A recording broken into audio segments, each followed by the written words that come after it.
There are a lot of cards in Yu-Gi-Oh's ban list for a number of reasons. The most common of which is that a card is simply too powerful to be allowed in standard play. However, many of these cards are not pointed at all in the relatively new Genesys format, which prompts the question, why is it that these cards are fine in Genesys, but problematic in Advance? And starting us off at number 10, we have Exodia the Forbidden One. This is a level 3 Dark Fiend with 1000 attack and defense, and one of the most famous effects in all of card games. If you have Exodia and all 4 of his limbs in your hand at the same time, you can summon him to your field and instantly obliterate your opponent. Exodia has had a long and interesting history of competitive play, almost always being quite bad, but having a few flashes in the pan across Yu-Gi-Oh's history. Famously, it was completely broken in the OCG thanks to the monster Sangan and Witch of the Black Forest's effects being written improperly and triggering when they're sent to the graveyard by discarding, making assembling all 5 pieces of Exodia with cards like Graceful Charity laughably easy. However, since then, the card has only ever been fringe playable at best.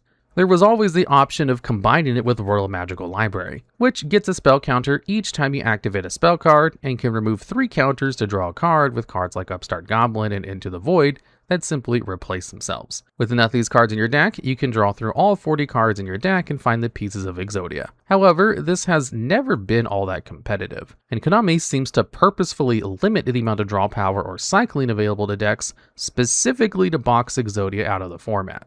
Considering that this strategy would be a consistent FTK, that makes a lot of sense. The interesting part is that no matter how strong Exodia was, you never played more than one of each piece of Exodia. The card was never banned, only limited, but even at the times where more pieces of Exodia were legal, people only played one copy of each.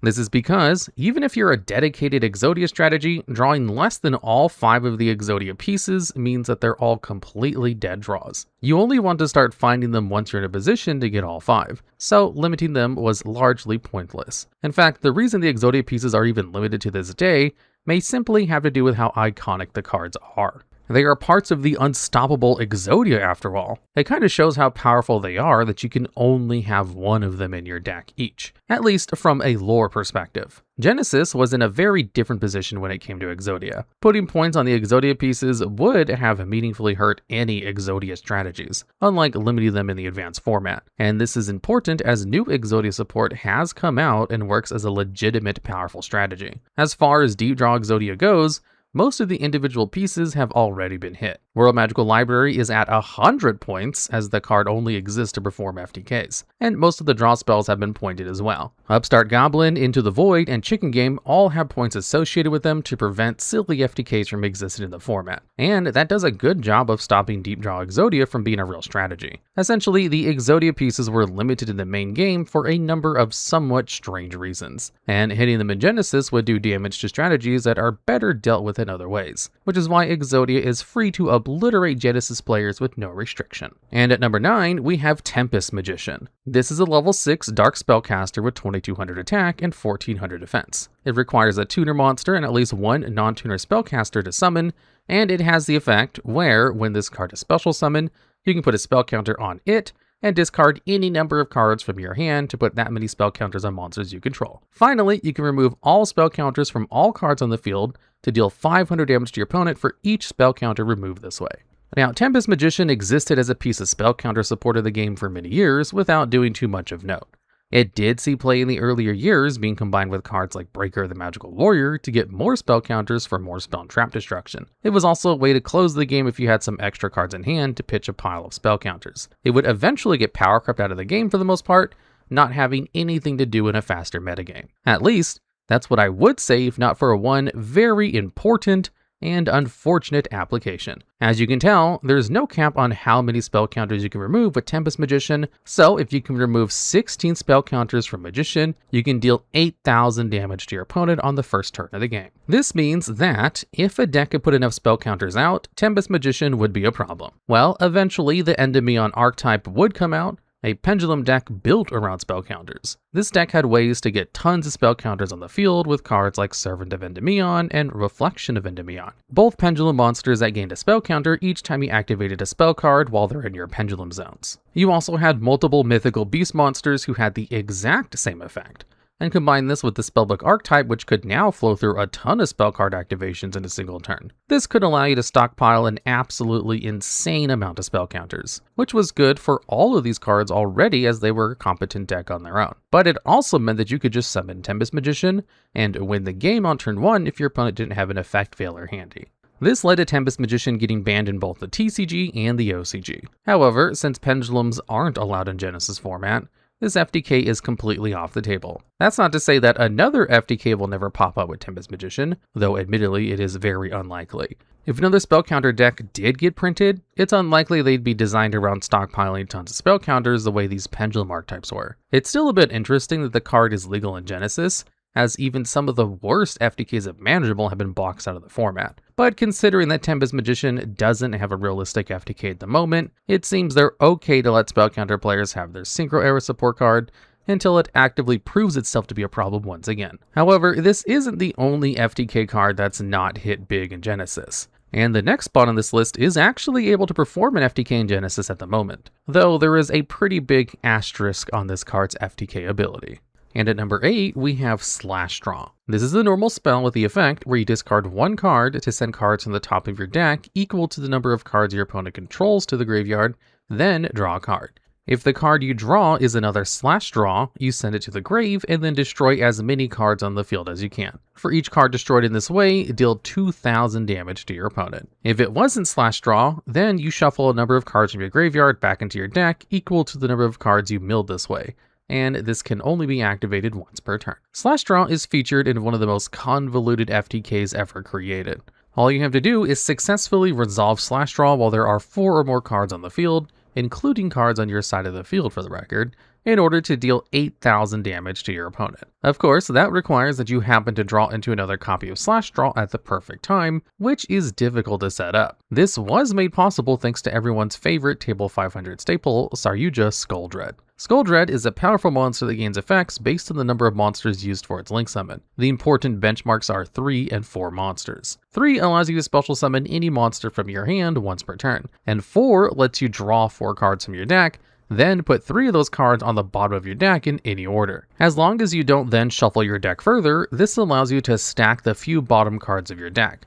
So if you have a Slash Draw in hand, you can then use Saryuja to place it at the bottom of your deck, allowing you to know exactly where a Slash Draw is in your deck. That allows you to perfectly set up a Slash Draw to top deck into another Slash Draw for your FTK. Of course, in order for this to work, you're going to have to get rid of most of your deck first. And in order to do this, you have to play a deep draw engine, usually using cards such as the Dangers to draw cards while putting bodies on the field to either make Saryuja or to destroy later with Slash Draw. This FTK was annoying enough for Slash Draw to get limited in the TCG, but it hasn't been hit at all in Genesys. This is due to the lack of specifically Saryuja Skuldred in the format, as there really aren't many good ways to put Slash Draw at specific places in your deck outside of that one monster. You can do it with Top Share though, so it's not impossible. The easiest way to perform this FTK in Genesys would be to play a ton of danger monsters and cards like Upstart to draw into both Slash Draw and a Top Share, and if you have at least 4 random monsters on the field, you can Slash Draw your opponent for 8,000 damage. This is not a particularly consistent FTK, and it also just doesn't work going second, as if your opponent controls any cards, the Slash Draw will mill the Slash Draw you Top Shared onto your deck. Still, this is maybe the only FTK still even possible in the Genesys format, which is notable enough to get a spot on its own. And at number 7, we have Divine Wind of Mist Valley. This is a field spell with the effect where, once per turn, if a wind monster you control is returned to the hand, except near the damage step, you can special summon a level 4 or lower wind monster from your deck. This is a very powerful generic wind support card, as throughout the years, a ton of wind decks have relied on bouncing their monsters to their hand as part of their effects. Cards like the Yosenjus and Harpy Dancer return a wind monster from your field to your hand as just part of their normal effects. As a result, Divine Wind of the Mist Valley is essentially just a reusable emergency teleport for any level 4 or lower wind attribute monster, which is a huge pool of cards. This gives you both a ton of consistency and a ton of card advantage over the course of a few turns. The thing that's most worrying about Divine Wind is the fact that its effect is a soft once per turn, meaning that if you have multiple copies in your hand, you can use its effect multiple times. This is made way more broken by the copious amount of field spell support cards that have been printed over the years. Terraforming and the like can allow you to use multiple Divine Winds in one turn, letting you swarm the board and get a ton of materials for Synchro, Xyz, or Link monsters. Worst of all are the loops that can be performed,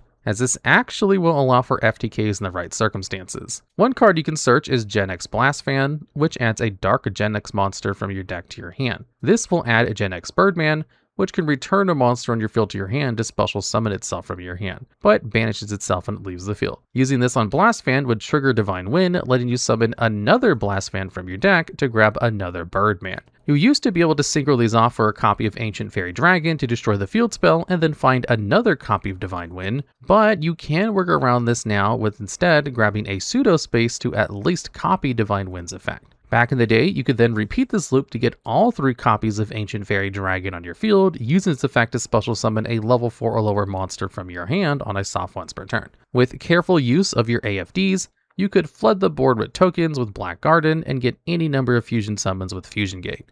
We can use one of our Divine Wind searches to find Elemental Hero Stratos to search Elemental Hero Heat, and use 2 of your AFDs as materials for number 42 Galaxy Tomahawk to flood your board with tokens. This sets us up to summon the card Blaze Phoenix the Burning Bombardment Bird. This card requires a machine and a Pyrotap monster to summon, which can be fulfilled with Elemental Hero Heat and a token from Tomahawk, and future copies can be used as Pyro for materials. It has the effect where, once per turn, you can deal 300 damage to your opponent for each card on the field. Thanks to us flooding the board with tokens from Black Garden and Tomahawk, the first time we activate this effect, it will deal 3,600 damage to your opponent. Go through all 3 copies of Fusion Gate, and that's over 9,000 points of damage. Now, this FTK is not possible in Genesys thanks to Blaze Phoenix costing 70 points, while Black Garden is now at 51. Not to mention, this exact version already stopped being available thanks to Ancient Fairy Dragon's recent errata. As a result of these changes and the real problem card, Blaze Phoenix, being pointed, Divine Wind was allowed into Genesys with no points associated with it. For now, Divine Wind of Mist Valley simply lies in wait, wondering if one day another silly combo would be found to abuse it. And at number 6, we have Dark Grepher. This is a level 4 Dark Warrior with 1700 attack and 1600 defense. It has the effect where you can special summon it by discarding a level 5 or higher dark monster from your hand. Also, once per turn, you can discard a dark monster to send a dark monster from your deck to the graveyard. Dark Grepher is a classic dark monster support card, having been printed around the start of the Synchro era. As such, it's had a long time to see play, and the card has always found something to do, from helping Dark Arm Dragon take over the format, to letting Orcus start up its combos without even committing a normal summon. Anytime a dark focused deck was in the metagame, you could bet that Dark Grepher was considered for play. The card was such a powerful combo piece for so long that eventually Konami decided it was simply too powerful. It and Armageddon Knight found themselves on the Forbidden and Limited list, as any free Foolish Burial effect was considered too powerful for a deck to have multiple copies of. However, the game has gotten a lot more powerful over the years. Armageddon Knight has been freed from every ban list except for Master Duels, and Dark Grepher has been freed from every list except for the TCGs. It's not that these cards are no longer good, they're generally still powerful, but they're not as problematic as they used to be. Yes, by sending the right card in the right deck, you can kickstart an entire combo. But singular cards that can allow you to combo aren't a rarity in the modern day anymore. The card is also weaker to all of the same hand traps as traditional starters are, as a single Infinite Impermanence or Ash Blossom can counter Dark Grepher with ease. Still, Grepher is a way to extend your combo that doesn't require a normal summon, and in the right decks, it's a completely functional extender if you need more ways to play through Interruption. Grepher is one of these cards that probably could come off the ban list without breaking anything. It just hasn't, since no one's clamoring for it to come back at the moment. This explains pretty easily why the card isn't a hit at all in Genesys format, as while it is a perfectly good card for a variety of dark focused decks, it's not broken by any means. It's the kind of card that perfectly is reasonable to have around in the format, and depending on the type of decks that become popular in the format, or that get printed in the future, it's very possible for Grepher to make its way into future Genesys lists, especially considering the other options like Foolish Burial cost a massive 33 points. While not necessarily broken, Grepher is still very powerful and an important card to keep in your back pocket while deck building. And at number 5, we have Maliss Dormouse. This is a level 3 Dark Cyberx with 900 attack and 300 defense. It is the effects where Maliss monsters that it points to can't be destroyed by card effects.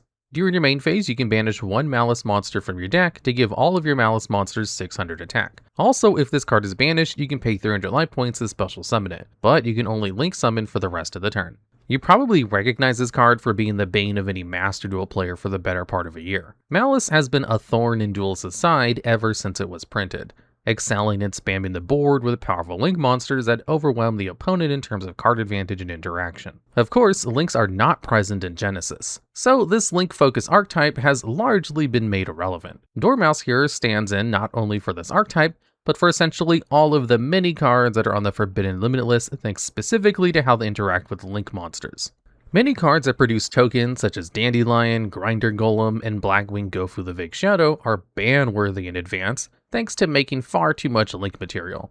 But in Genesys format, they maybe let you extend some synchro plays and do little else. Hornet Drones was a powerful piece of link extension for the Sky Striker archetype, which now essentially doesn't function with all of its link span. Black Dragon Cola Serpent pairs with White Dragon Wyvern Burster to allow Dragon Links to spam the board with free bodies. The list of cards that are severely weakened by the absence of link monsters is so numerous that it's hard to cover them in a timely manner. Considering just how many cards there are that are banned that are completely free in Genesys due to the lack of links, it was impossible to not award the strongest of them a spot on this list. And at number 4, we have Runick Fountain. This is a field spell with the effect where you can activate Runick Quick Play spells from your hand during your opponent's turn. Also, once per turn, if you activate a Runick Quick Play spell card, you can target up to 3 Runick Quick Play spells in your graveyard, put them on the bottom of your deck in any order, and then draw that many cards.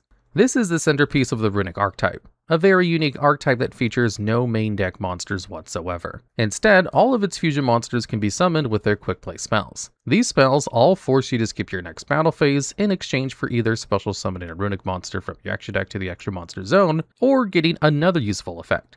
This makes the Runick deck incredibly versatile, and Fountain, as its centerpiece, makes it incredibly powerful. Being able to draw 3 cards from your field spell multiple times is unthinkable in most archetypes. But the Runick deck forcing you to play a high density of Runick spells means that you won't be using these cards to combo your opponent into oblivion. That's not to say drawing 3 cards isn't still extremely powerful, as in most Runick decks, all of those cards will be powerhouses. Thanks to just how strong Runick has been and continues to be, Konami has taken action against the deck in several formats. The easiest way to limit the deck's power has been limiting the copies of Runick Fountain, as if you only have one Fountain, then once your opponent deals with it, you won't be able to use Hyujin to find another one. The card has never been banned though, and it's only been semi-limited to TCG, which hardly affects the deck's potency. In Genesys format, Runick is already greatly limited thanks to the removal of the extra monster zone. Without an extra monster zone, you can't summon any of your Runick monsters, which means that all of your Runick spell cards only have one mode that they can use. While this may not sound that bad, the flexibility of the Runick spells was a big part of their success. It meant that it was almost impossible to completely dead draw a card in the deck,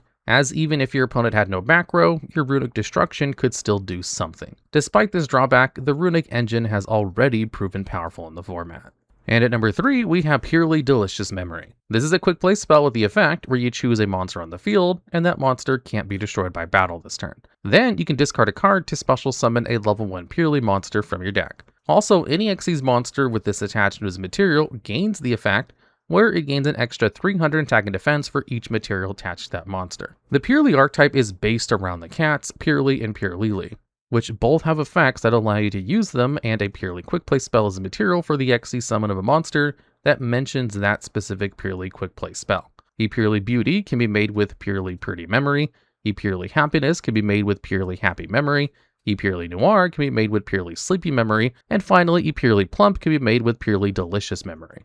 Each of these quick play spells has their own effect and gives any Xyz monster they're attached to an effect, and they all allow you to discard a card to summon one of the cats from your deck. The Xyz monsters all have their own effects, and a Purrely Plump's effect allows you to target 2 spell trap cards in the graveyards and attach them to Plump as Xyz materials. This is really important because the goal of Purrely decks is to get one of their Xyz monsters to 5 materials so they can be ranked into X Purrely Noir, a powerful rank 7 Xyz monster that is completely unaffected by your opponent's activated effects, while it has at least 5 materials. Plump is great at facilitating this, as with the 2 materials you use to summon it and the 2 cards you attach to it with its effect, it will only need one more material to be able to rank up into Noir. All of the rank 2 Purrely monsters share the effect where, up to thrice per turn, if you activate a Purrely quick play spell, you can attach that card to them as a material and then do another additional effect. This can allow almost all of the Purrely monsters to successfully rank up into Noir on turn 1, but with much stricter requirements than Plump does. Purrely was a very powerful deck in Advanced a while back. It was never oppressive,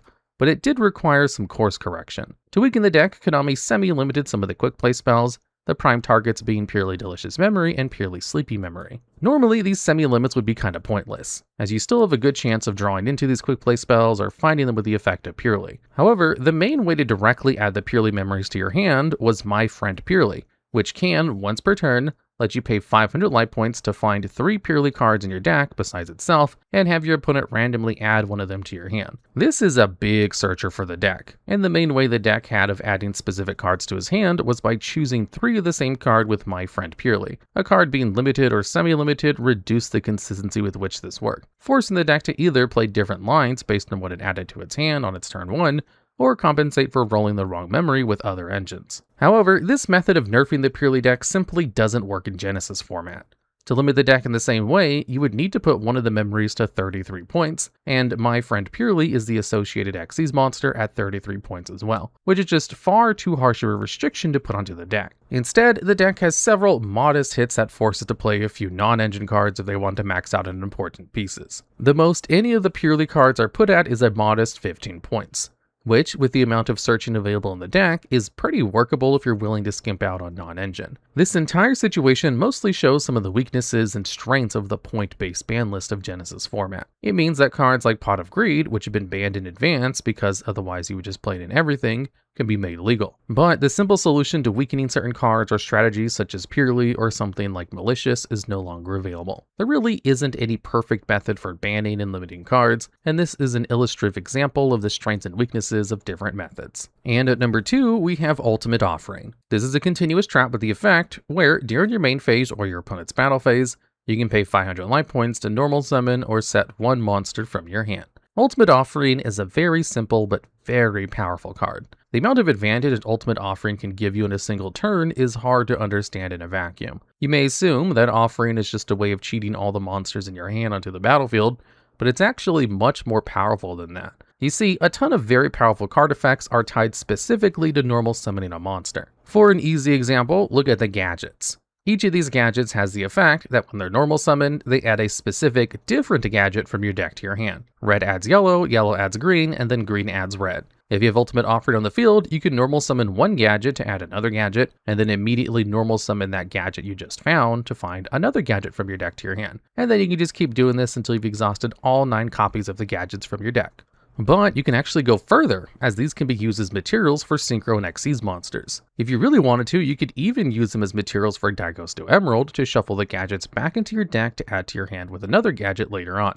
This gadget chain is just an example of what you can do with infinite normal summons in one turn. There are far better monsters to be normal summoning with Ultimate Offering. This one is only being used due to its simplicity. Thanks to how broken infinite normal summons would be, the card has been banned for a very long time. However, the card may not actually be much of a problem in the modern day, and that's due to the simple fact that it's a trap card. This effect is very powerful if you're using it to build a massive board before your opponent gets a chance to play. Being forced to wait a turn gives your opponent time to assemble a defense against your combo. And even a simple Mystical Space Typhoon can shut all of this down. If Ultimate Offering were a continuous spell card, it would probably be ban-worthy. But as a continuous trap, the card has enough counterplay that the long combos it enables aren't a problem. Some decks may be able to do something incredibly broken with it during your opponent's battle phase, or something else silly at some point, but the simple fact that the card is a trap means that it no longer needs to be banned. And this goes for both Advanced format and Genesys format. This is another card that's just rotted on the ban list without strictly needing to be there. And at number 1, we have Mirage of Nightmare. This is a continuous spell with the effect where, during your opponent's standby phase, you draw cards until you have 4 in your hand. Then, during your next standby phase, you randomly discard the same number of cards. Mirage may just seem like a really weird magical mallet at first, but if you look closely, you'll see that this effect is extremely abusable. You see, the draw and discard are both 2 different effects. which means that Mirage needs to be on the field to activate and resolve both the draw and the discard. So if you have Mirage on the field for the draw and then get rid of it before your standby phase, you get to keep all the cards that you drew. This is actually quite easy to accomplish, as you can easily get rid of Mirage of Nightmare by just targeting it with your own MST after you've drawn up to 4 cards. This level of card advantage was completely insane throughout most of the game's history. However, as with Ultimate Offering, the fact that you have to wait a turn for Mirage to trigger means that players have slowly been wondering if the card can be unbanned without issue in the modern day. However, unlike Offering that struggles to make an immediate impact on the game, the cards Mirage gives you can often instantly be leveraged into advantage. Any hand traps you draw can be used right away, and decks such as the previously mentioned Runick can activate spell cards directly from the hand, giving Mirage a deck where it can immediately impact the game as soon as it activates. Many decks even have easy ways to get rid of their own Mirage, as the new archetype Radiant Typhoon is built around the classic Mystical Space Typhoon. This gives Mirage a deck where it can immediately slot in and see play. Previously, the card wasn't used in the deck because it was pointed similar to Pot of Greed, which was a spell card that also just drew you cards for free, but you didn't have to wait a turn for them. Now that Mirage is at 0 points, Radiant Typhoon lists are far more incentivized to make use of it in the future. Considering that Mirage is not only a powerful card, but has home to a top Genesys deck that it slots into, it's easily the most powerful of every single 0-point card that's still on the Forbidden and Limited list.